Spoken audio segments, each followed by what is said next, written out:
Hey, welcome in. I'm Doug Gottlieb. You're listening to All Ball. Talk a lot of college basketball upcoming.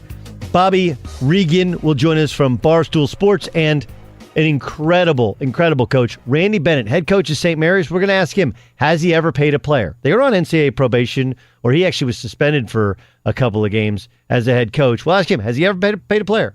I'll ask him. Plus, how they got into Australia and how he turned around a 2-win program to a juggernaut in Moraga, California. By the way, make sure you listen to the Doug Gottlieb Show daily, 3 to 6 Eastern Time, 12 to 3 Pacific, on Fox Sports Radio, foxsportsradio.com, the iHeartRadio app. Give you some quick thoughts on the NBA as the NBA season has tipped off already. I'm like anybody else. We talked about LeBron James. You can listen to that podcast. It should be in your queue if you're already listening to the All Ball podcast.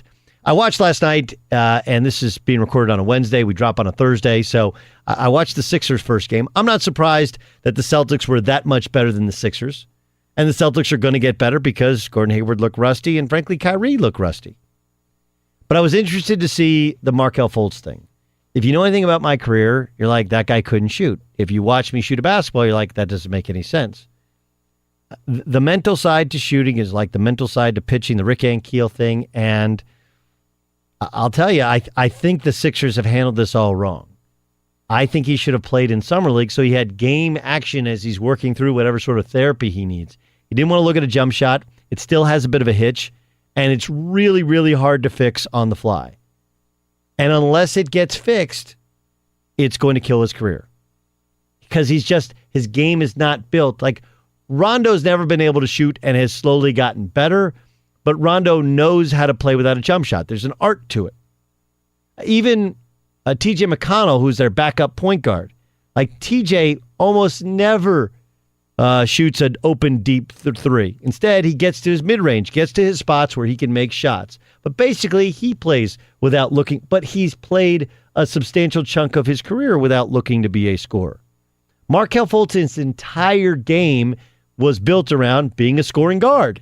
And if you take away the jump shot, it makes you one-dimensional, and he's not really comfortable doing it. By my estimation, the best way to break that is I played for a guy named Maz Track, who's currently an assistant coach in the NBA, I believe with the Wizards. And Maz was my coach in Phoenix in the ABA, and he did what my dad did when he coached me when we went on tour teams, which is, if you're open, you turn down an open jump shot and you force something bad, you come out of the game. It's the opposite of how you handle guys that shoot too much, right? Where you take them out when they take a bad shot. When you don't take an open rhythm jump shot, out you come. Out you come. Because you have to eliminate the fear of missing or the fear of ramification for missing. And I felt like for me, that's the way to do it. But you got to do it in game action. All right, more to come on the NBA, but let's get you to the college game and to the FBI investigation and FBI court testimony that's come out recently. Let's talk about the trial, which has been kind of oft discussed on Twitter, and several writers have written about it, as well as kind of whet your appetite, get ready for what's going to be another weird college basketball season. We'll discuss why it's weird and also why it's interesting. Bobby Reagan joins us. He writes for Barstool. You follow him on Twitter at Barstool Riggs. That's at Barstool Riggs, Reags. And Bobby, I saw you wrote a piece on this, I think earlier today, and at the day of this All Ball podcast, it's on a Wednesday. What's your reaction to the latest on this trial, which now all of a sudden names like Zion Williamson and schools like Kansas are kind of getting thrown into the fray? Yeah, I think out of all the programs that have been implicated in this whole thing, Kansas looks the worst with the trial, right? I mean, it started with Gassnola saying, Self and the staff didn't know. That was his first day on the stand, I believe. And then there's text messages that kind of contradict that. You have the rumor, or I guess you want to call it a rumor. I don't know, because we didn't hear the whole conversation, because the judge didn't allow it into evidence. That Town said, Self's assistant said that they were willing to do whatever for Zion. Kansas just right now, I think out of everything, looks the worst, which I wouldn't have believed, I guess, heading into it with, everything that happened at Louisville and the other schools listed there. But Kansas, man, I don't know. It just doesn't sound like it's the best thing going for him. Right? All right, I want to circle back to Kansas in a second, but your piece also dealt with the fact that Mike Krzyzewski said we've never lost a recruit to somebody, because somebody bought him, because somebody's cheating, and he really is basically he and Roy Williams are like, I had no idea this stuff was going on. I had no idea this, and then part of the Kansas thing is where Zion Williamson's name gets brought up and what he desired, and the obvious, well, look, if Kansas was willing to pay up to do whatever to get him, and he ends up going to Duke, well, doesn't that make the assumption that Duke wanted to do whatever to get him?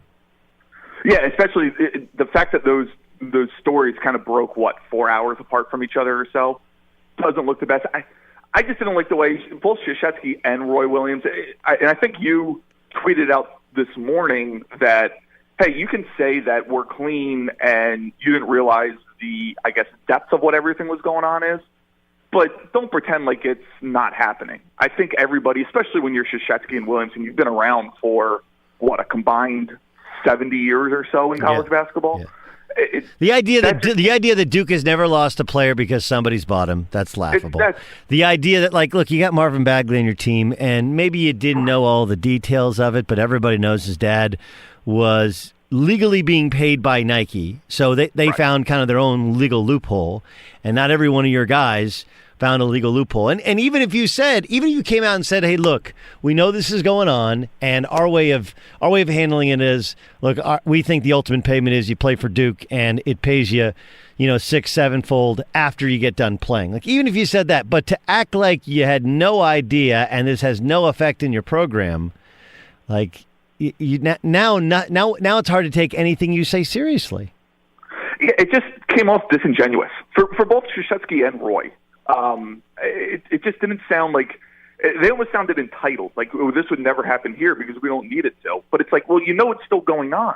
Like you said, at least say, like, hey, we feel we don't need to, go to the extremes that other programs are because you have the alliance to Duke, you have the Duke background. It helps if you don't make it in the pros. Something like that would at least make it sound more believable or real. I wasn't impressed with both Krzyzewski and Roy's answers. I'll say this, that there is some plausible deniability with Bill Self because apparently one conversation with Gassinola is inaudible, and who knows if there's actual figures discussed. But there's nothing in there that I've seen that says anything about money. It's more about the old getting it done term, right? Which we all think we know what it means, but we don't know we know, and it's not what you know, it's what you can prove. But I am interested in like Self just inducted into the Basketball Hall of Fame. They've won, I believe, 70 million consecutive Big 12 titles, and he's always, and he's a close friend of mine, and he's always told me, hey, there are years in which you're down years, you try and win 25 games, and there's, once every 3 or 4 years, you got a legit shot to win it. This feels like a year in which they have a legit shot to win it. What do you think happens at Kansas? I mean, the first thing is they can't play Silvio De Sousa, right? Based on everything that's said, he just seems like the one that you can't play. If they were careful with Billy Preston last year, I don't know how they can play Silvio De Sousa this year when we've already seen the NCAA strip Louisville of a title. That could be the possible precedent set for a school like Kansas, who is a favorite to win the title this year. I think that's the first step is you can't play Silvio De Sousa. What about Self and what about his staff? I don't know. Like, I'm completely dumbfounded by this because there isn't a precedent in terms of a guy like Self where, like you mentioned, there's plausible deniability. What if they can prove what Self now? I think you have to let him coach this year. Force the NCAA to make a ruling. I think that's the way I would go if I was in charge of Kansas's athletic department. Oh, no question. You have a new athletic director, and he's more powerful than it. And this is one of those. Others will take the bullet for Bill Self, but it does expose some things. I guess the last question, and I wanted to get the season. Bobby Reagan joining us from Barstool Sports. He covers college basketball, does an outstanding job. Follow him on Twitter, read his work as well. Do you think the NCAA, like I've had high-powered college coaches tell me, like, look, I think we were looking to see how much it would clean it up, but now you start mentioning names like Kansas and Duke and LSU, and there will be other big names. How much do they really want? Do they want to purge themselves of these big-name coaches? Will the NCAA actually do anything about so many of these kids, so many of these stories? How do you think it ultimately ends? I think there's going to be a medium. Like you said, the NCAA, let's be honest, they're in the business model, right? Like they're around for a reason. They've been around for a reason. It's still a business to a degree, and you have to protect your assets. And your assets are, like you mentioned, Kansas, Duke, along with some other schools that haven't been implicated yet, but we don't know. Maybe we didn't think Duke was going to be implicated at the beginning of this, and look where they are now. So I think you see them punish the smaller schools, the ones that are obvious. And to the lesser and to the higher degree, you'll see sanctions against coaches, show clauses, and things to that effect. But I think they're going to be very cautious with how they attack the Kansas and Dukes of the world.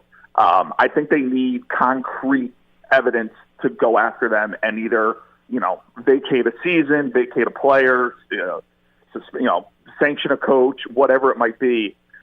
I think it's going to fall somewhere in line with that, just because we don't know what the NCAA knows. We don't know what's going to be released to the NCAA. They still have to do their portion of the investigation, despite the new rule that they can use what's said in court and everything like that to hand down sanctions.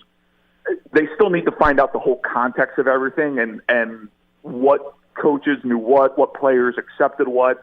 So I think it's going to be a long process, even after all the court system's done. And I think it's going to be somewhere in the medium of, we're not going to see a complete purge, but there are going to be teams and programs that we know in power conferences affected. All right, let's get to this year. On paper, Kansas, Duke, Kentucky, Gonzaga look like they're heads and tails above others, right? Obviously, Arizona's in rebuild mode. I think UCLA somewhere between. They didn't get everybody that they wanted back, and they did lose Holiday, who's their best player from last year and did everything. Yep. But overall, talent-wise, Villanova's going to be very talented, but they're going to have a completely new starting lineup and try and carry over that culture that's allowed them to win 2 titles in 3 years. Xavier looks like a bit of a rebuild, even though their 2 of their best players are returning. Give me your sense of somebody else outside of that Big Four that you feel like we could legitimately see contend for a national title. I think everyone is glossing over Virginia. They were, I think, the clear second best team in the country last year. Mm-hmm. And they return. I kind of correlated to, this is my comparison, is they remind me of the way people thought about Villanova heading into the 15-16 year. Because they kept losing in the second round for 4 straight years. That, you lose a key guard, Darren Hilliard for Villanova, Devin Hall for Virginia. That was kind of like, okay, well, this is why they were able to do this. But then, DeAndre Hunter is kind of that Josh Hart, the NBA player that people expect a breakout year. You have the returning guards with Guy and Jerome. I think people are just glossing over Virginia because the lasting image is them losing to UMBC. This is a team that lost 1 game in the ACC last year, and it was in overtime. I think they are absolutely in the same mold as that Villanova team that won the title, where they were forgotten about kind of, on the back end of the top 10 in the preseason, but everyone kind of said, well, they're going to win the Big East, they'll win 30 games, they'll lose in the round of 32. I think Virginia's up there with the rest of them in terms of teams that you should be considering a national title favorite. It's a great point. I actually had a long discussion with Tony Bennett. He told me he'd come on my pod here sometime before the season, in which he said, hey, for the first time ever, they knew they could be beaten by a team that went small, and then of course you lose Hunter, and that gets even more exposed when you got to play 2 bigs instead of playing. But he said, "Look, we're going to evaluate ways in which we can evolve, still be us, and evolve." I think that happened with Jay Wright as well. They didn't play. They changed how they played, in addition to the fact that they had veteran players and they had guys that the entire year their focus was, we're not going out in the second round. And if you remember that year, they dominated, I think, Iowa in round 2. They just blew their doors off. Yep. And the rest was, and though they won a national championship on a buzzer shot, we also forget that they beat Oklahoma worse than anyone has ever been beaten in a Final Four. Like, all of that energy kind of finally came to be in the NCAA tournament. That's they beat a good Miami team pretty easily too in the Sweet 16. Yeah.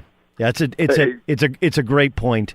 Okay, give me one player that you're like, I can't wait to tell people about, who they don't know about yet. It seems obvious, but it's the correct answer. Tremont Waters. Like, do enough people know him? From LSU, who was originally going to Georgetown, who played high school basketball in Connecticut when I was up there? No, I don't think people know Trey Waters. I would say I think he's a first-team All-American. I think he's that good. He's the lazy comparison is kind of, he can do what Trae Young did with obviously the less volume of shots. I think he's the one who, if you're looking for a power conference team that can surprise some people, I think it's him. I think I really like this LSU team. I think Tremont Waters, like I said, I think he is SEC Player of the Year and first team All-American. And then of course, Will Wade's one of the guys that got on tape talking. Right. So Will Wade Will Wade remain as head coach? It is LSU, and people kind of chuckle like, really? This is like of all the times to get LSU, this is when you get LSU, not when they have Shaq and Chris Jackson, who became a Mahmoud Abdul-Rauf, and any of the other litany of players, or during the John Thompson era, or the John Brady era when they had Stroh, Swift, and others. But I mean, once you got a guy on tape, that's a fascinating thing. Bobby, great stuff. I'm a fan of your work. Can't wait to have you back on the pod. And thanks for joining us on the All Ball Podcast. Appreciate it, Doug. Let's go from the discussion about this scandal in college basketball and getting you ready for the season with a guy who he's been in this business as a player and a coach, holy crap, for almost 40 years. My God, I had no idea he was this old. I mean, he's always kind of looked old, but now he actually is old. He's the head coach of St. Mary's, the only place he's ever been head coach. And what's crazy about it is they won 2 games the year before he got there. His first year, they won 9. Since then, they had 1 500 season, 2 17-win seasons, and a 19-win season. Outside of that, it's been 25, 25, 28, 28, 25. All 20-plus win seasons. Matter of fact, most of them 27, 28-plus win seasons. He's 392 and 162 at Tiny St. Mary's in Moraga, California. He's Randy Bennett. He joins us here on the All Ball Podcast. I want to get to your current job and how you turned this thing into kind of like a juggernaut in Northern California. But let's start. You grew up, your dad, was he always a junior college coach? No, he was. He worked his way up. He started out JV high school and then went to high school, and then went from high school to junior college assistant for a few years, and then he became the head coach at Mesa Community College in Arizona for 25 years. But you guys were always you always lived in Mesa kind of growing up, because you went to high school and a junior college in Mesa. Right. No, I was born and raised there. The rest of my family was born in Indiana, and my dad played out there. So anyhow, he moved out, and by the time anything I can remember, he was a high school varsity coach, and then he went to Mesa and did that for a long time. Then he actually retired, and then he came back and coached high school for fun. He was retired, and they ended up winning the state championship at a school called Gilbert. But he's been there the whole time. He's been in the Phoenix area since I was born. So what was it like playing? What was it like playing for your dad in junior college? When you're going through it, you're just going through it. Now, when I look back at it, it was I'm sure it was a little tricky for him. For me, my first year, I was like 8th or 9th man, so there wasn't a lot of. It was tough for me because I wasn't used to not playing, and anyhow, it was good. It was really good for me as a coach, because now I I understand what guys that are 8th or 9th or 10th men are going through, and so it helped me. But my sophomore year, we were good. Like, our JC teams are really good. And my sophomore year I played, and there was probably more pressure on him then. I didn't really feel it, though. Like, I had good teammates. I didn't feel like there was any animosity towards me being in there. And, yeah, I think my dad went over, made sure he was careful not to play me if I didn't deserve to. And so, anyhow, at least that's my opinion. I don't know what those other guys thought. But it was good. Overall, it was good. I'm glad I did. When you coach your sons in AAU, what do you like? I mean, it's always got to be, because I've heard you coach them in AAU, and which is really, really cool, right? And it's got to be great for the other kids. Like, wow, Randy Bennett is coaching our team. How are you as a coach towards your kid? I would say I am definitely hard. For sure, I'm harder on them than I am on the other kids, and so it's tricky. And you gotta be. It's hard. There were some interesting car rides home after games. Like, I still want them to play right, play hard. Usually, it would be an attitude type deal, or just how they reacted to something. But I think it was good for them, but I think it was hard for them too. So, as a dad, doing that, you learn that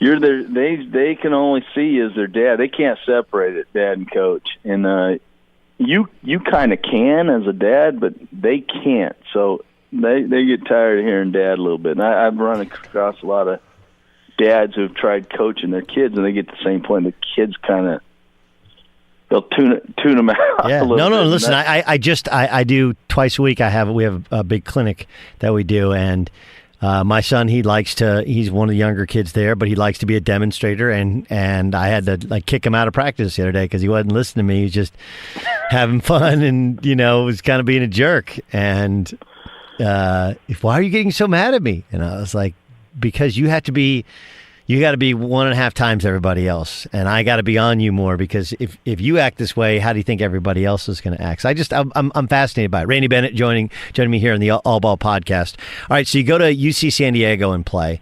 This is back. UCSD is D3 back then, right? This is before they moved up to D2. Who's your coach?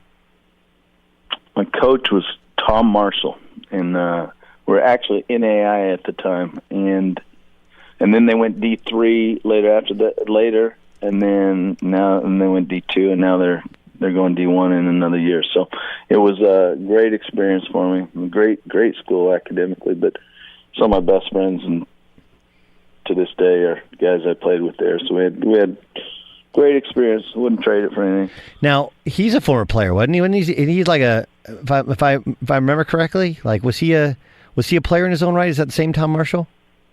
No, Tom wasn't. When I went there, the head coach was John Block, and I had to redshirt that year because I transferred in there. And he left that year, but John Block was a good NBA pro player, so he was around. But then Tom was his assistant, and I think he probably played a little high school, but that's about it. What was he like as a coach? He was just learning. He'd never been a head coach before, so he took over that job, and all that stuff as a coach for me now, and when I became a head coach, was helpful to me as far as, all right, this is you learn from your experiences, right, where you played. Right. That's why I asked, because college. So and that was one of those deals. Is this guy's first job, and he's trying to learn, and he inherited this team, and anyhow, so he was learning, and he was a great guy. We had great experiences. We could, looking back on it, we probably could have done some things, players, leadership wise, and done a better job. Okay, so then you go and work for Hank Egan. And your first job was at USD under Hank Egan, wasn't it? Yes.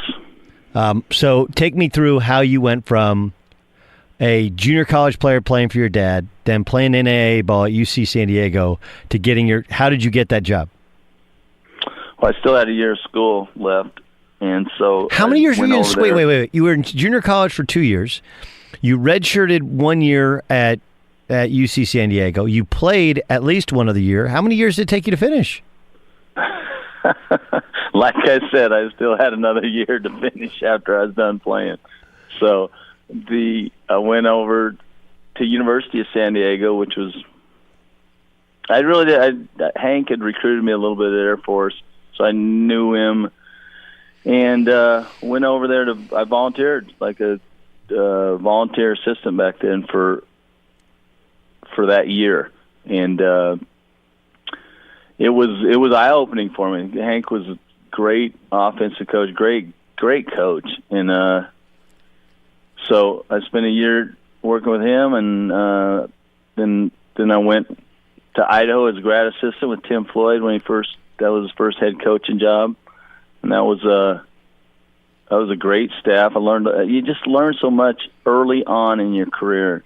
With Hank I did, and then went with Tim, and our staff there was Kermit Davis, Larry Eustace, and Tim Floyd. But wow, back then you don't know who they are. Like you're just all scrapping and trying to hustle to get as good as you can. And shoot, I mean, Kermit was 26; he didn't know yet. Larry was maybe 30, and Tim, he's 32. That was his first job. So we were all trying to figure it out. But I learned so much in those first 3 years between Hank and Tim and Larry and Kermit up there. So those were great years. But at that time, I didn't realize how valuable they were going to be to me down the road. And so I can't tell you how many times I go back to those early years when I'm trying to figure out things in basketball, especially when I got my first head coaching job at St. Mary's 18 years ago.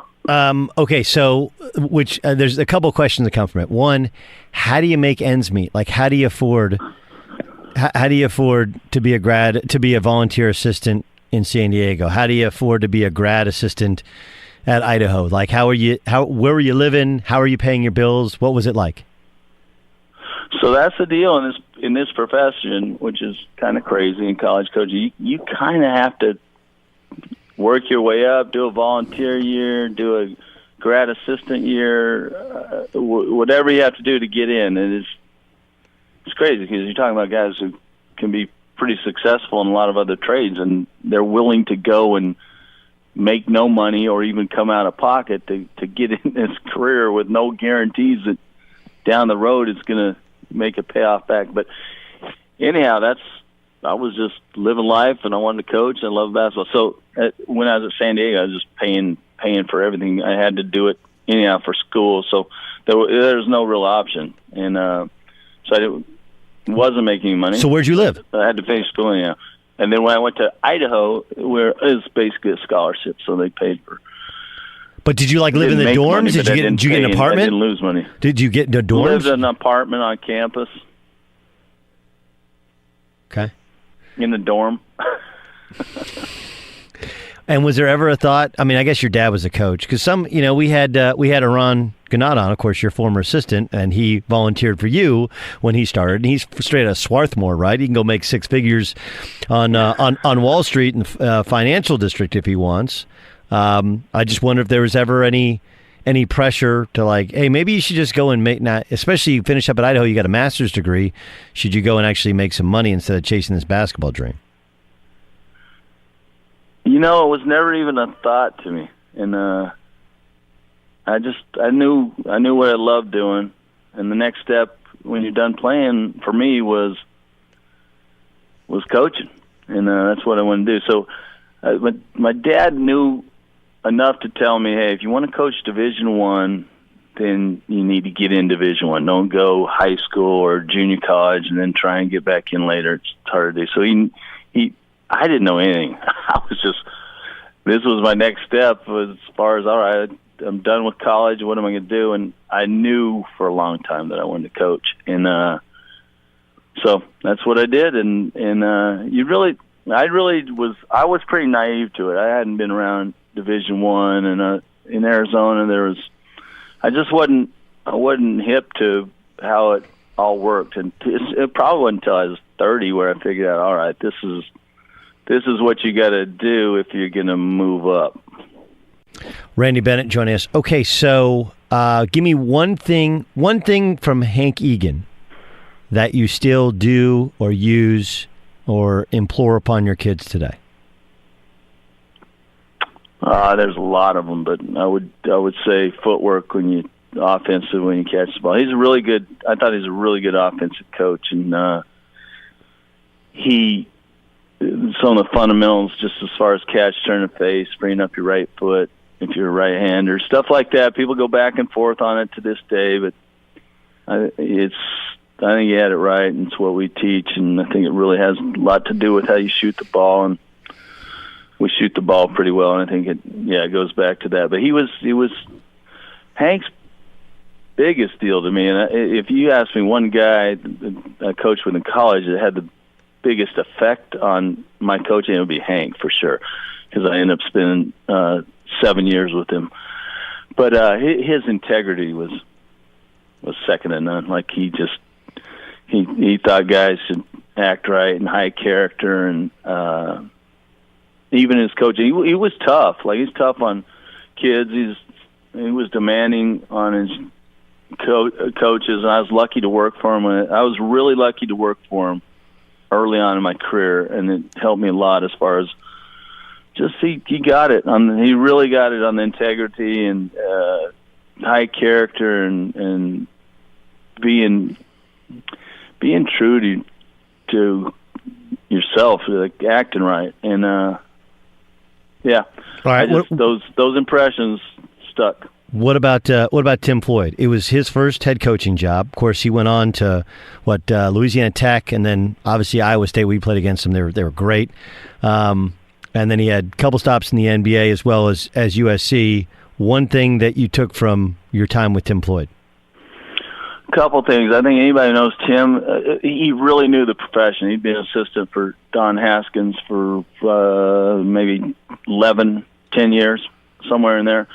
And he was pretty much doing all the recruiting at UTEP at that time. So he knew the profession inside and out. I thought he was really shrewd. To this day, if I have a question on something like that in the profession, every once in a while I'll shoot him a call, see what he thinks on that. Now he really understood that. So I thought he was good there, and then he was a relentless worker, and just he obviously was a good recruiter, but he was a good coach for that age at that time. He'd been around Haskins, so he knew what he was doing. All right, then you worked for Lorenzo Romar at Pep and at St. Louis. One thing from Roe that you still use? I would say just how good he is with people. If I picked one thing that I thought Lorenzo was, he's a really talented guy and a great human being as well.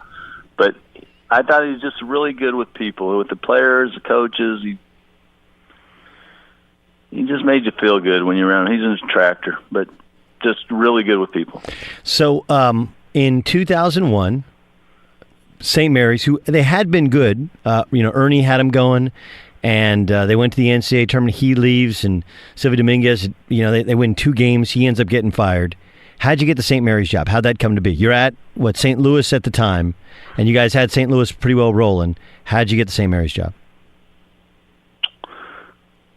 It was Dave Bullwinkle. Bullwinkle. I said Silvio Dominguez. It was Dave Bullwinkle. 4 years after Ernie did, and they had some bad breaks.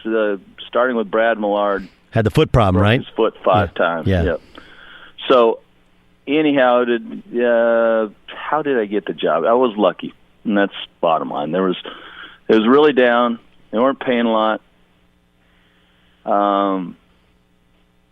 And I whatever somehow. Did you interview in person? People. Yeah, I mean, how'd you go about? I think we have, look, there's lots of basketball coaches listening to this pod. They're like, how'd you get it?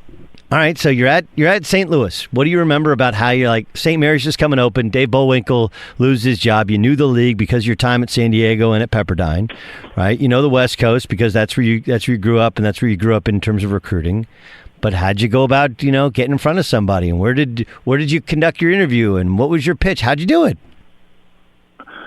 So I was at a point in my career, and I was at St. Louis, and really was a West Coast guy. Lorenzo took the job at St. Louis. I was at Pepperdine. I'd kind of, I was at San Diego, and they brought in a guy. They brought in Brad Holland, and then when I was hoping, I thought I had a chance to get that job. And then same thing happened at Pepperdine, and they brought in Van Bredikoff. And so that's what I was talking about earlier. Like, I didn't really figure out how it all worked till I was like 30, and I kind of got. Not that I deserved the jobs, and they picked very good candidates, but it kind of reality hit me. All right, wait a minute. These jobs are hard to get. I got to figure out how you do this because I don't want to change professions, and I don't want to be assistant all my life. But I had gotten to a point and I moved out to St. Louis with Lorenzo when he took that job. I didn't really want to go. I just had no connection with the Midwest. Like I said, I born and raised in the West. I'd gone to college out there. All my contacts were out there. And so I was ready to go take a JC job. I was right at that point, and I thought I could get one in Arizona. And this St. Mary's job opened, and I'd been in the league a number of years, probably 14 years before that with San Diego and Pepperdine. Actually, it'd be 12 years. So I had experience there, and I knew the school, but I really didn't know. I didn't really know the St. Mary's job very well. It came open. I threw my name in there. Rick Majerus called for me, helped me get in there as far as at least they knew who I was. And then I think because I was at St. Louis, we were in Conference USA at that time.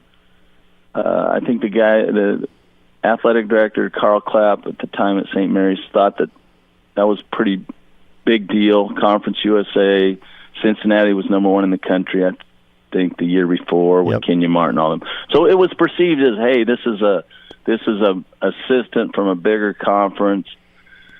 And I met with them at the Final Four in Minneapolis in the right by the swim pool, and an indoor swim pool, people running by in their swimsuits. I was like, this is kind of crazy. I didn't think this was what the interview was going to be like, but I guess it went well. And then they brought me out to campus, and I think I was the last guy they brought in. And I didn't think I was getting a job. At that time, I was like, well, whatever happens, happens. I think it helped me, actually, because I wasn't nervous at all for the interview. If it didn't happen, I was probably making more money at St. Louis as assistant and whatever. So I came in there, and I think the fact that I'd been at University of San Diego and Pepperdine in the league, and I knew the league, I think that probably helped me a little bit as far as on an interview answering questions, what I thought as far as what should happen at a school like this. It was very much like the University of San Diego when I was there. And so I had familiarity with that. I felt like it was pretty much the same job. And so it went well, and then I was sitting down there at one of the Pumps tournaments like that next weekend, actually 2 days after I finished my interview, and they called me and said, hey, we take this job. There's some other things that happened in between there, but pretty much that was it. And I was like, guys, is this really happening? So I was lucky, and I tell people that all the time, that I had to get lucky. And I think most guys that get these jobs, they get a break. And fortunately, I got one, and the rest is history. All right, so you get the job, and now you realize I'm going from St. Louis, where you guys are going to the NCAA tournament. I think you had Larry Hughes as well, to a 2-win team in a league that at the time was dominated by Pepperdine and Gonzaga. What was the program like when you took it over? There wasn't a lot of confidence in the players. That was the biggest thing that I noticed right away. I think that happens. They'd won 2 games the year before, and their confidence, they were beaten up just from losing.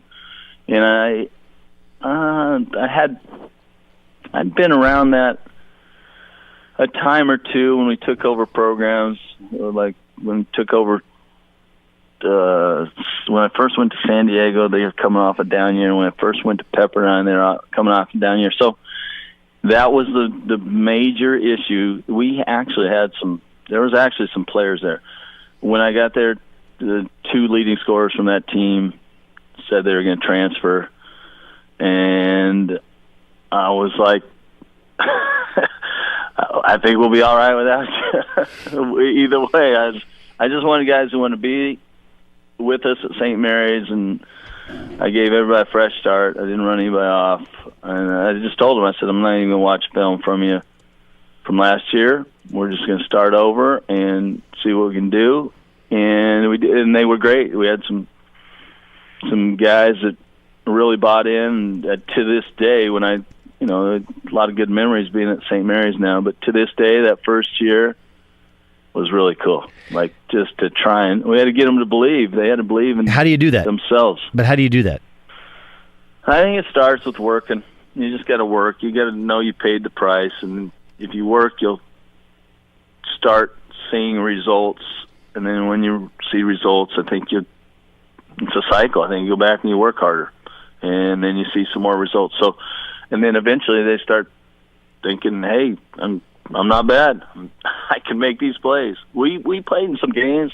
Our first game when I was at St. Mary's, we played a good UC Irvine team. They'd won 25 games the year before, and we were like up 6 in the last 5 or 6 minutes, and we just it was crazy to me how we just had a meltdown, and it was a straight confidence issue. They had not been in that position in a long time, and I think they had 21 losses in a row extending from the year before. So they got nervous being in that spot. So we had a lot of issues like that just psychologically you have to. Yeah, you got to teach them. You got to teach them how to win. Like teaching a team, first you got to teach them to believe in themselves, and you got to teach them all other stuff. And then like the final step is like teaching them how to win. One, you have to believe you're going to win, but then there's a physical, like these are the things that we have to do, and then you almost have to. Then you have to like do it, and then you kind of believe in it even more, right? It's kind of the same process by which you believe in them. You have to do in terms of as a team executing and winning games. Fair? Very fair. And all those little steps, you forget they exist if you haven't dealt with them. Like, I hadn't dealt with that for a while, and I didn't realize how fragile guys could be. So it was different. The things we had to work on then are totally different than the things we have to work on now. Now we have to work on, hey, you're going to have expectations all the time, and people are going to have your name circled before they play you each year. So it's totally different, but it was great. I mean, those kids they're good. They had to fight through some tough stuff, and then we started getting we had some talent then, but we had to get older and more confident and better leadership and all that stuff. If I was a better coach that first year, we probably could have won. We won 9. We probably could have won 13 or 14. And but as that happened, we were able to get better players and more of them. And Daniel Kicker was the first. Was the first big Aussie, right? Yes, he was the first. He was our first all-league guy that we recruited. Okay, he was good. So you how did you come? Do you remember how you got Daniel Kicker? I totally remember how we got Daniel Kicker. Okay, go. We took my first year there. We took Adam Caporn in August, late August. He was like 4 days late for school. It was that late. And we had 2 scholarships at the time. I hadn't even seen him play. I saw him a little on video. K-Porn you hadn't seen? You hadn't seen him play? I hadn't seen him. Saw him a little on video, but we just needed some guards. It was hard to get guys at that point. And this kid wanted to come over. He was looking at Division II school. And I basically, it was like first conversations. I said, hey, you don't know me, I don't know you. You don't know much about this place, but we could use you. I think we'll get good in time. Love to have you. You want to do this? And he said, sure. And that was that. And then he was on we had to hustle to get his visa, everything straight, get him in school, but he's a really good student. Anyhow, he came. He was great as far as, he's way better than I thought he'd be. And he told us about kicker. He said, I think I got a teammate that could maybe help us. And that was kicker. And so that's how we found out about him. We recruited him. He liked Adam being at our school helped, and then he liked St. Mary's. He liked our situation. Knew he was going to play a lot right away, but he was really humble, and he was okay with not. He didn't really like the recruitment. He didn't like being stroked. That wasn't what his deal was. So he kind of. I think the assistant from Oregon at the time told him, "Hey, this is the worst basketball decision ever," and he was probably. I mean, knowing what he knew, he's probably right. But it turned out to be a great decision for him because he ended up being an all-time leading scorer at St. Mary's. But it's funny how those things work out, and that was kicker. When I look back, kicker was the big piece in us turning this thing. And then, of course, you had Patty Mills. I remember when I came and spoke at your kickoff banquet when Deli was a freshman, and you're like, "Hey, that's my next great player." And I was like, "Really?" Like he looked like he kind of looked like Teen Wolf. He had so much hair, right? Like he had just like leg hair, and he was kind of thick-legged. And I was like, I don't know. And he kind of had a funky-looking shot. And you're like, yeah, you just got to trust me. You just got to watch him play for a while. And I was like, I don't know. What's it like to coach all those? Because again, this is more outsider, and any Aussie that I've played with or dealt with, they all seem like they just kind of got it figured out, right? Like they play super hard. They're like physical to the point of like, are they being dirty, or are they don't mind it being physical? They're like right on that edge, you know? And then after the game, it couldn't be better dudes. They all like to drink beer, it seems like, and have a good time. Is that, you've coached a lot of Australians. I know that I'm making assumptions about a bunch of kids I don't know about, but how accurate did I nail the scouting report? Pretty accurate. I would say the one common denominator, most of them are tough. They're not all physically tough like that, but some of them are. They're just like everybody else. But the one common denominator is they are great teammates. Like that is part of their culture. That's part of Australia. They are not into the it's all about me deal, or they're not even comfortable with like, hey, you're the man. Like we told Deli, hey, you're the next great player. He would not be comfortable with that conversation. He would change that conversation in a second. And they're Patty too. And those guys, they are great ones. And but to a man, their team spirit, being about the team, enjoying being part of a team. Those things that's the one thing that every one of those Australian kids has in common. And they've been we've had 18 of them, 19 now.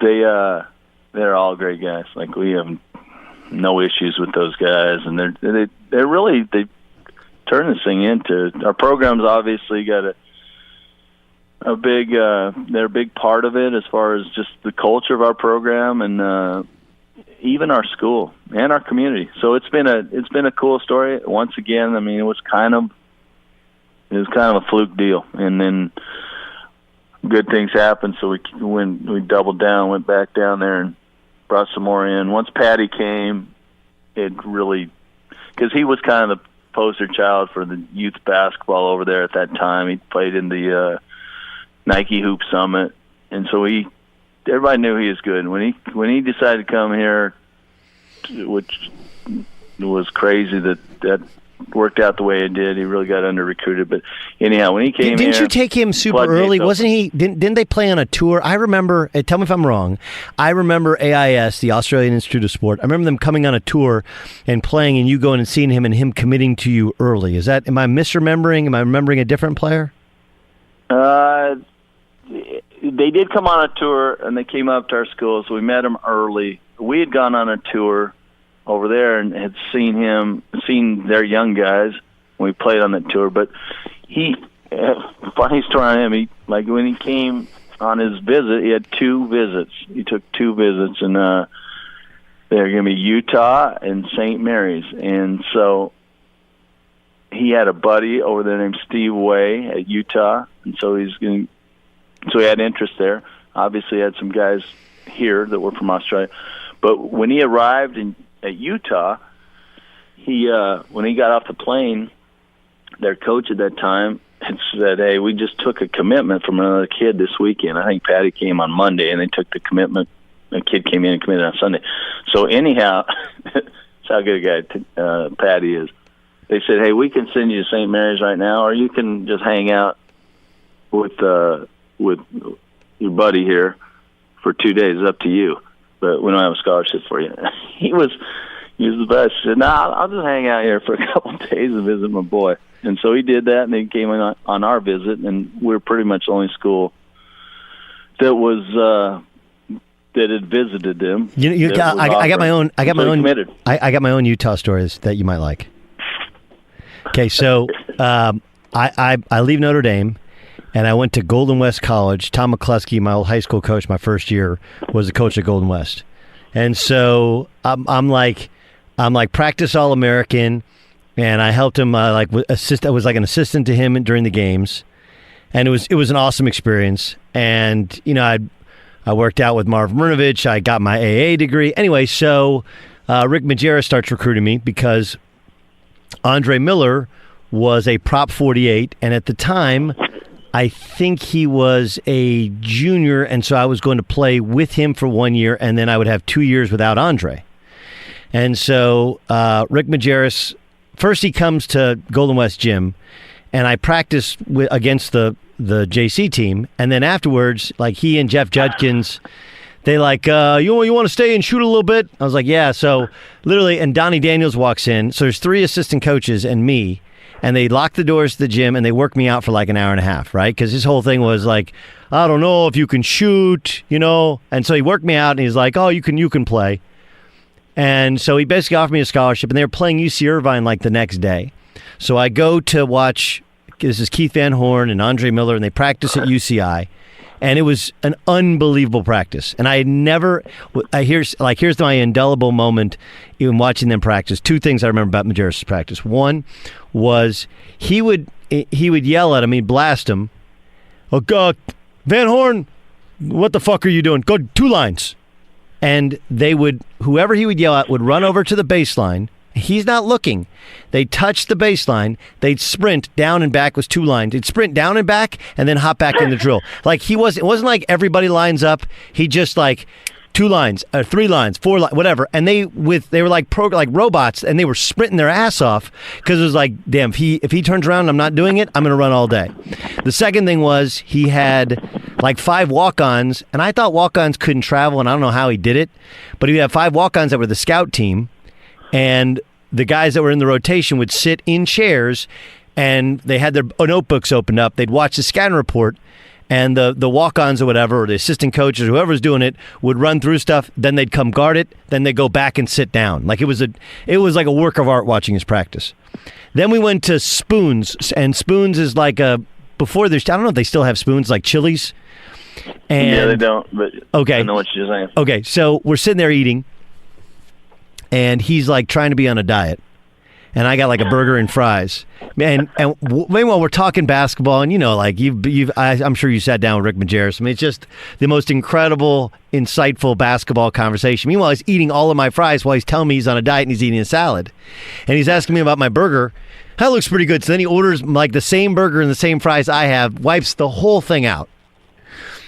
So they come back to town to play Fullerton like 2 weeks later. He comes to my house for an in-home visit, and my mom makes this huge kind of spread, and he's like, listen, tomorrow they're going to pass a rule where Prop 48s, if they graduate on time, can get that year back. So look, his vision was me and Andre would play together for a year, and then Andre would go to the pros. And in this particular case, he basically told me like the very next day, which it did happen, Prop 48s could get their year back. So I would have had to play 2 years with Andre and only had the team to myself for a year. And I wasn't really, I just didn't think that was a great situation for me. I'm not really a two guard anyway. Neither Andre nor me could shoot. And that wasn't, anyway, he stayed and had a great dinner. We had a great visit, even though he knew like it wasn't really a scholarship offer because it wasn't something I was going to take. So that's my own kind of Utah, thought I might go there, and all of a sudden it didn't happen. That is such a Rick Majerus story. Yeah, he had great. He crushed my mom's fried chicken. Just crushed it. Okay, so of the things he could turn on the charm too. Oh yeah. Oh no question. Although he's the one who told my dad light up his team, coach him hard, and then he could just turn on the charm. He's one of the best coaches I've ever known. No question. And obviously, there's some other stories which are amazing, which we may not, we might not tell. We might tell. It's a podcast. We can tell. But yeah, it was pretty interesting stuff. Okay, so but you've only won 3 tournament games, and I say only. Remember, like it's not like St. Mary's, but you've had all these incredible dominant seasons. You're competing with Gonzaga, who's now reached a national championship game, and lost by a bucket. Obviously, the Villanova game is probably your signature upset win. How can you get what's missing from allowing you guys to do what a Butler, a VCU, maybe more Butler and a Gonzaga and some of these other programs that have been kind of mid-majors and they've been able to compete deeper into March than you've been able to compete? I think the biggest deal. I think we won 4 tournament games. if you're counting the state tournament one. Oh, okay. So I think they took one off. I think they took one off. Did they take one off? No. We didn't have one taken off. Not so. Okay, my bad. Well, so you won 4 tournament games. No biggie. But the bottom line is, I think the hardest thing is to get in the tournament. If you get in the tournament, you can. I don't think it's not easy, but it's harder to get in the tournament than it is to win a game. And the last 2 times we've been there, we won our first game, and then we lost to Arizona one time, and lost to Memphis the other time. Well, part of it is you guys you also get bad draws too, because you're like where Gonzaga used to be, where you never get a good seed. No, but hey, unless you're a 1 or a 2 seed, you're gonna get a bad draw. There's no dogs in there. It's all pretty even, and that's why I say the hardest thing is getting in. If you can get in, you got a chance to win. You got a pretty good chance to win if you get in there and you play well. You have to play well, but it's so I think it's that. It's just you got to get, and once you win one, then it's gonna get tougher the next game. So there are.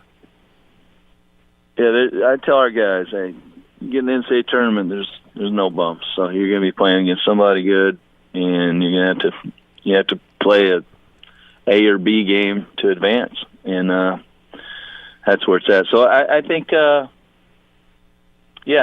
year we were good enough to win a game or 2 in the NCAA tournament, but you just have to play well, and I think we could probably. I think being in it and winning games, it gives you got to do that to having that kind of experience. You need that. It helps you in the next time you're in the tournament. So if you can get a string of back-to-back like Delhi went 3 out of 4 years. If you can get something like that, it helps you because NCAA tournament's a totally different deal, and you just got to be used to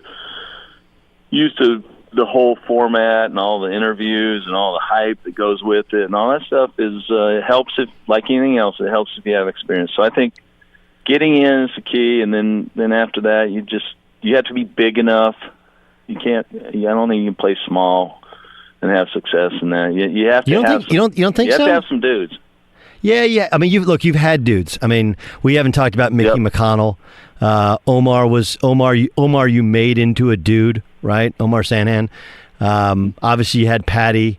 We've talked about Kickert and Cape Horn and all those others. Like, you've had some really good players.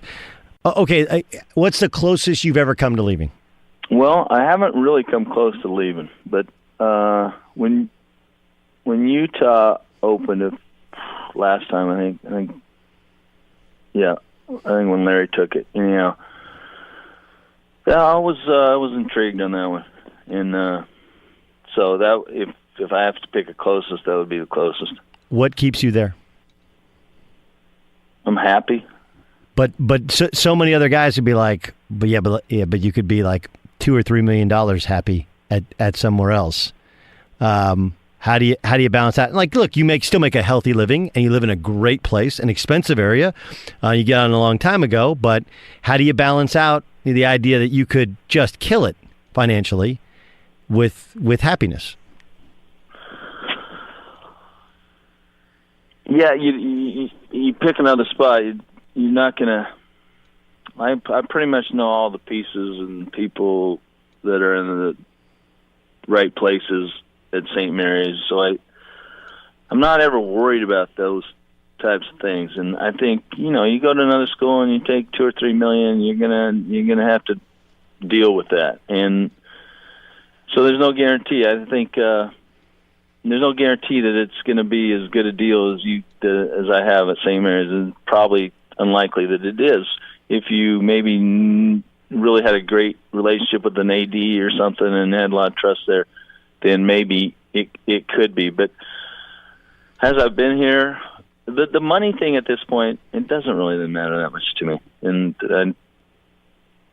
would it be nice? But if I do things right, I should have enough money that I should be able to be good for my career. So it's not as big a deal in that way, and money-wise. It's more a big deal in that, hey, we have a program here, and there's some more fun things that you're trying to do. You're trying to build your program to last for the long haul. You have your guys coming back. Now they're maybe guys on your coaching staff. They come back with their kids. You get to see that. You get to see that they're proud of this. This is their family. This was their coach. That stuff. It's hard to put a price on it. It's pretty cool, and everybody doesn't get to have that. You have to be at a program a long time to have that. And I actually really enjoy that. And it's not when I took the job. It wasn't like I had some master plan. Hey, I'll stay at St. Mary's. I was hoping we could win a couple games. So that's just kind of as I've been here longer, I've figured out, hey, there's some real rewards to staying in the same place year after year. It's a great place to live. I really believe in what the school's about. They've treated me really well, and I have all these players that are great guys and turn into great fathers, husbands, people in the community. So it's I really enjoy that. I really enjoy that aspect of it. Kyle's at San Francisco, and now you're back competing with Rowe at Pepperdine. You had Lamont before at USD. What's it like? What's it like to coach against a friend? Because one of the things about you is, if somebody sees you or hears you speak, you're like, well, that's a nice, but you are a fierce, ridiculous competitor. Kyle, the exact same way. Lamont, the same way. Like, you guys could go from being nice guys, a lot like the Australians, right? Like, you guys would go and hang out, but when we're playing to win now, what's it like to coach against guys who, I don't know if you're going to play UC Riverside, but like DP's the coach there now, right? What's it like to compete against somebody who's a close to your friend?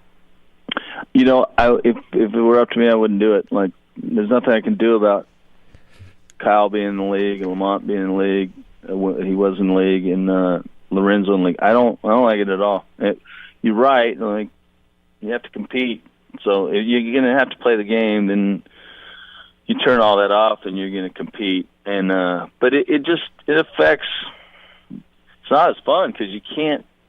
Like, I can't share stuff with Kyle that I used to ask him about his team. He'd ask about my team. You just don't do that anymore. And so it creates when you're in the same league and you're competing twice a year, it just puts a little strain on the openness of that friendship. And so that's why, like, I won't play DP at UC Riverside, and won't play Ron at Hawaii and Rick Croy at Cal Baptist. If I can avoid it, we never played Lorenzo in Washington. So that's kind of my rule. Is I don't want to play my guys that are my assistants or I worked with. I was Lorenzo's assistant. So it's not I don't like it, but when you get you have to play. Yeah, Rick's a really good coach. They're going to be good at Cal Baptist. I've zero doubts about that at all.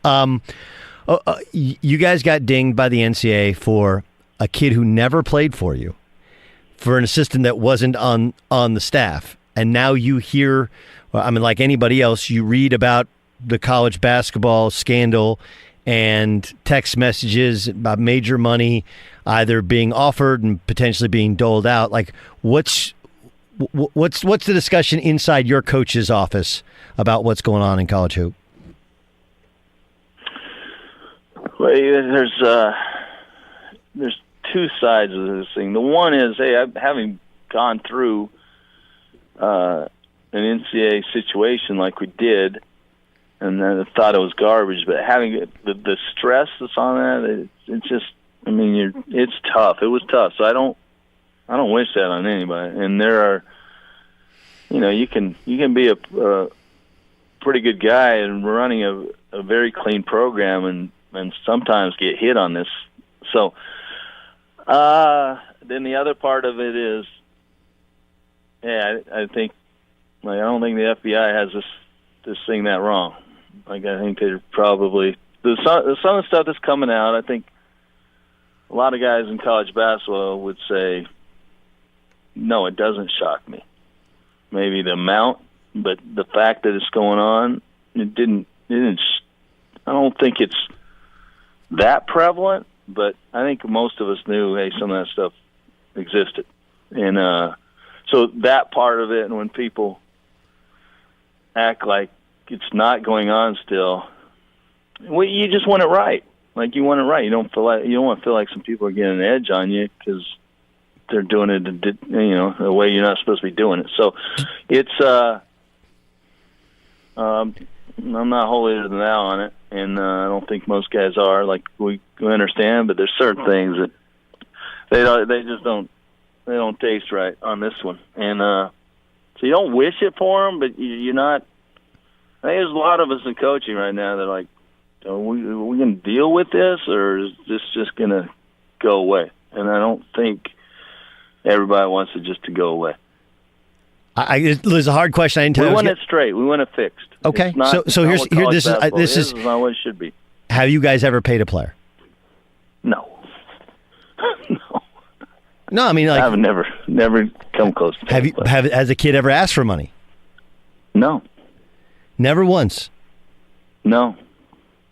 Now, there's been guys before that we think got hooked up, but I don't know if we could prove it or not. But got hooked up from other players. You don't want to say that because it's kind of a cop-out excuse deal. So you can't just say, oh, geez, they're getting them because they cheated. A lot of times they're getting them, most times, they're getting them because they had a better pitch. They had their situation was better. They outworked you. So, anyhow, I never go there on that, but yeah. To me, it's a very simple, like, have you ever paid a kid? Have you ever changed his grades? Right?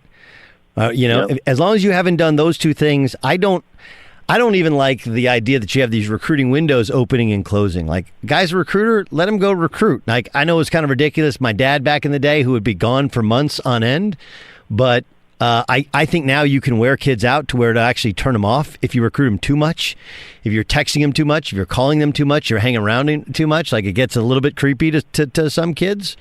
But I kind of think those are the two questions, right? And I kind of think we go from there. But the idea that this does go on, what would you say the percentage of times this goes on? I don't know. I'm probably the wrong guy to ask. I don't know. I think there's probably some outliers on this, but I think the ones it goes on with are the ones that are going to be NBA guys, that are going to be lottery picks. I think these guys are worth a lot of money to some people. It could be agents. They're worth a lot of money to an agent if they sign them. Like, we're talking about guys nowadays that if they're the future LeBron James or Kevin Durant or one, they're worth $500 million. So, as an agent, you're gonna do what you can do what you have to do, I guess, to sign one of those guys.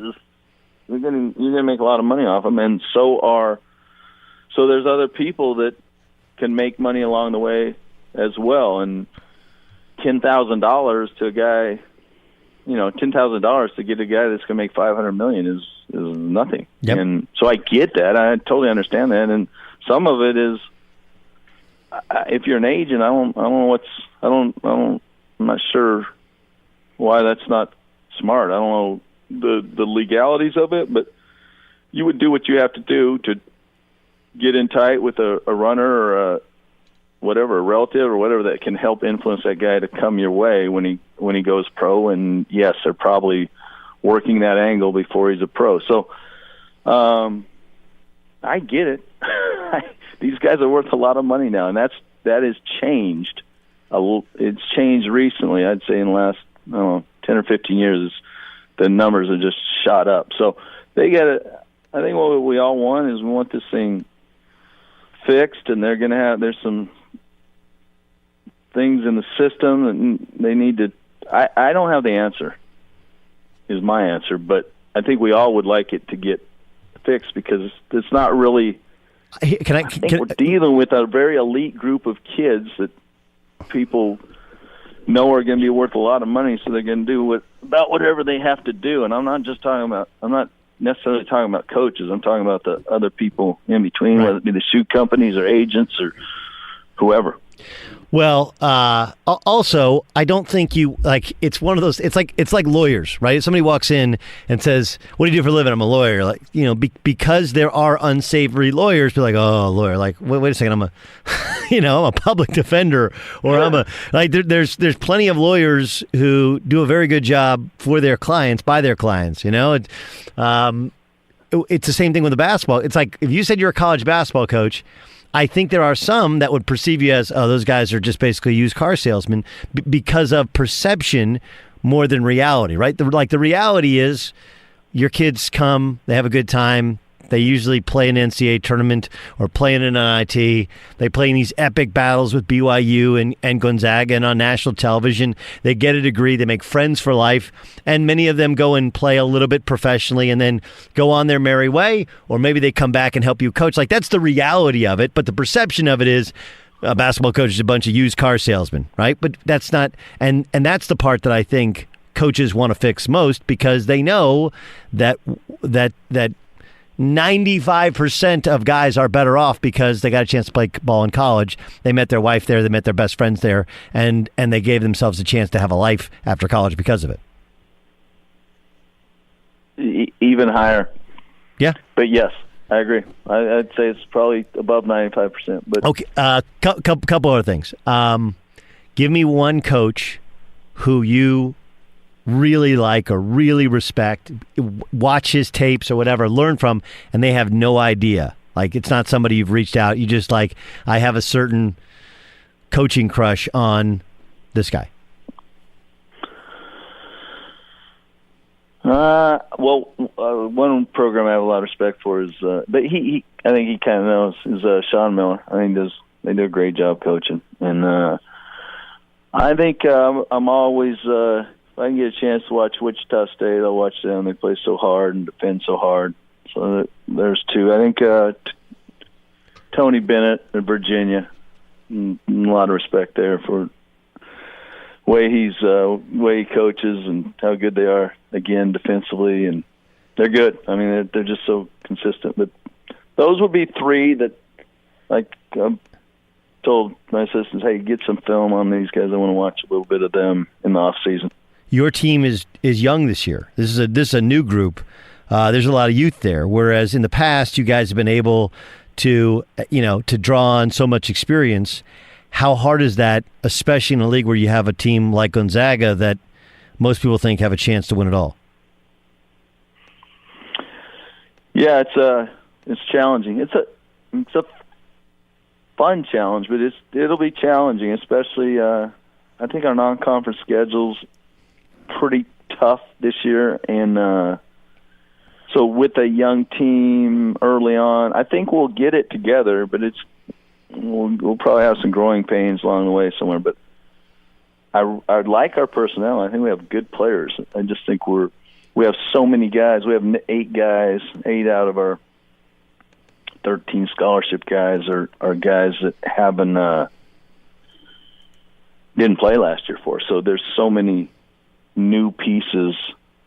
You guys have to play new roles, and I don't really know a way to rush that. It just takes you have to have enough practices, and you have to have enough games under your belt where they can get confident playing their new roles and grow into them. But like Jordan Ford has to turn into our best scorer, best player, and last year he's probably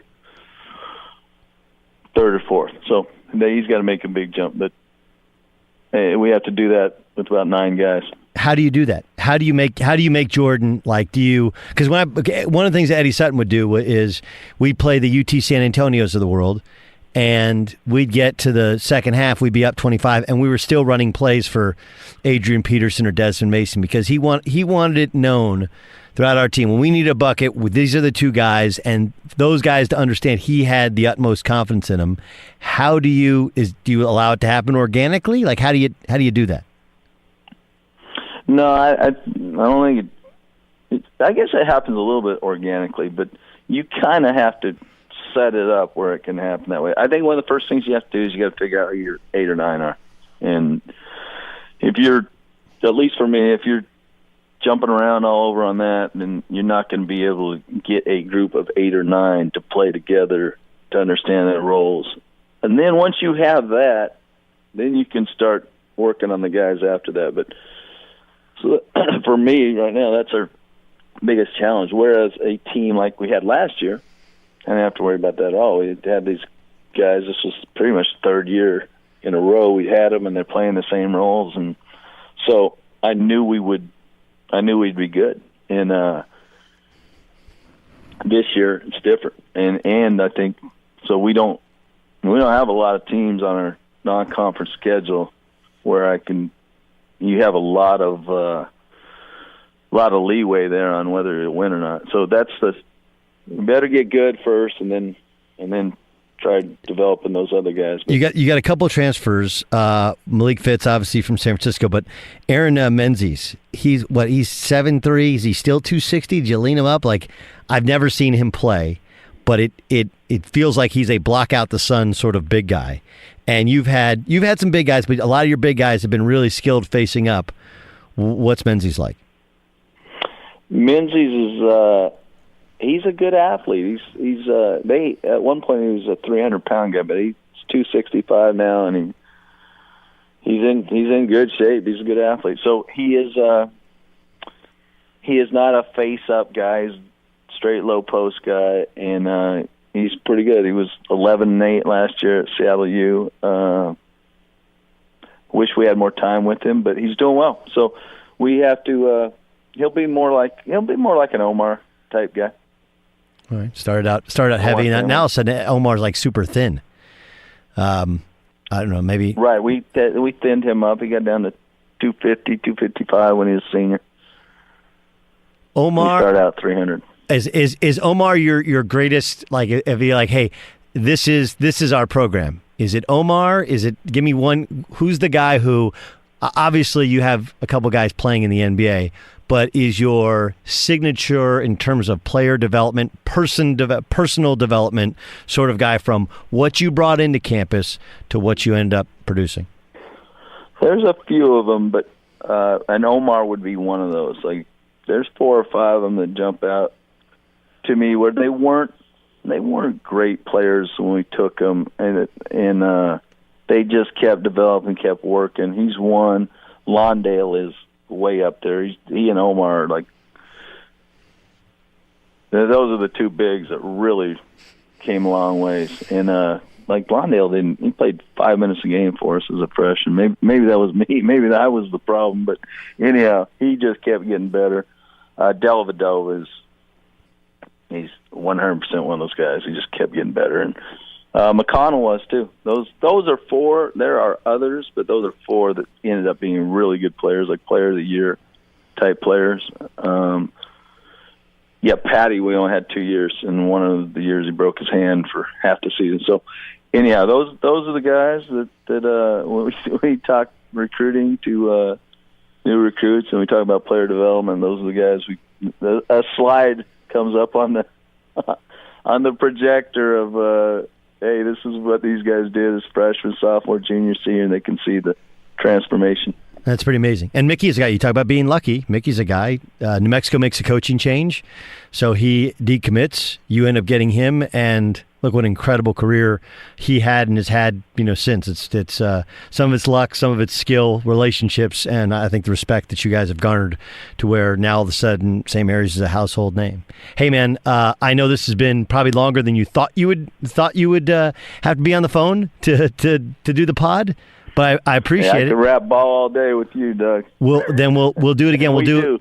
And at some point, what we'll do is after your season's over, then I'll have you. We'll do some what you see in terms of watching NBA, because I think so oftentimes, just basketball is basketball, and I love hearing basketball coaches talk about what they're seeing with the NBA, because I know you watch the playoffs, especially after your season's done. Thanks for joining us. We'll talk to you soon.